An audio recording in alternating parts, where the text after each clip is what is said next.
his church, defined a bad sermon as one with no blood on the pulpit. "There's no blood on the pulpit this morning," she would mutter to herself, sometimes in the midst of the sermon being delivered. It is hard not to say anything about the blood when a preacher is someone who gives the blood of Christ to the body of Christ. It is hard not to talk about the blood when the primary colors of a Christian are red and white, as the blood of the Lamb dyes our souls white as snow. It is hard not to speak of blood when it is the magical fluid that courses through every cell of your body, the scarlet thread that weaves together every warp and woof of the Bible. Take away the blood from your brain, and you pass out. Take away the blood from your lungs, and your body can't get oxygen. Freeze the blood in your feet, and you get gangrene, and your toes fall off. Take away the blood from the scriptures, and they stop breathing. At the same time, we have declared a moratorium on speaking about blood in church. The culture is drenched in blood. After 8 years without producing a novel, Tom Wolfe reemerged on the scene with Back to Blood, 2012. Gore-steeped Gothic films have become a genre of their own with a flourishing academic industry built around them. Of course, the House of Horrors has always been the most visited part of Madame Tussauds Wax Museum. But this culture revels in blood like a waving flag. We can't imagine a heaven not tinged with Hitchcock. The August 18th, 2010 cover of Rolling Stone magazine featured a bloody mess. And it was a huge hit, creating a big stir, selling lots of copies. Wearing nothing but dripping, smeared, puddling blood, the 3 young stars of True Blood posed in all their fresh and fleshy bloodiness. True Blood is only one of a bumper crop of teenage vampire soap operas. Anne Rice sold 80 million copies of her Vampire Chronicles to boomers and Gen Xers in the late 1970s, 80s, and 90s.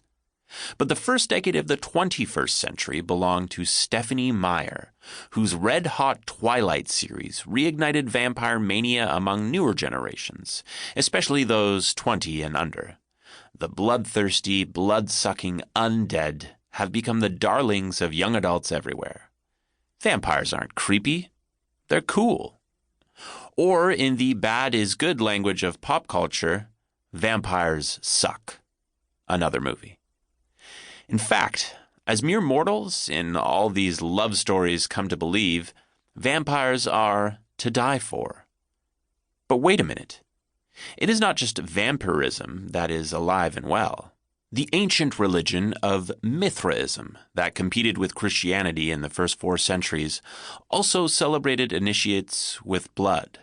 The original bloodbath was a sacred ritual in the Mithras cult, whose elevated god was symbolized by the bull. New initiates into the Mithras cult would stand under the neck of the bull as it was sacrificed. When the animal's neck was cut, the newborn member of the cult would be baptized in the lifeblood of the bull as it poured out. In Mithraism, you were washed in the blood of the bull. Mithraism is still alive and well on Wall Street. Like vampirists, Mithraists also sacrificed everything on the altar. But the Mithraic worship of Wall Street is not the bull, but the bull market. We will give up everything for fortune, for fame, for success. In this consumer culture, where we buy our way into the salvation of brands and experiences, we get drenched in the blood of the bull all the time. Putting the 2 bulls of vampirism and Mithraism into the pen of today's TGIF, Twitter, Google, Instagram, Facebook, culture together is like putting 2 bulls into a pen with a cow in heat. The people's flag is deepest red. Socialist hymn, 1899. Are you washed in the blood of the Lamb? Christian hymn, 1878. You can't escape getting washed in the blood of something. The only question is whether that something will be the blood of bulls, the blood of vampires, or the blood of the Lamb.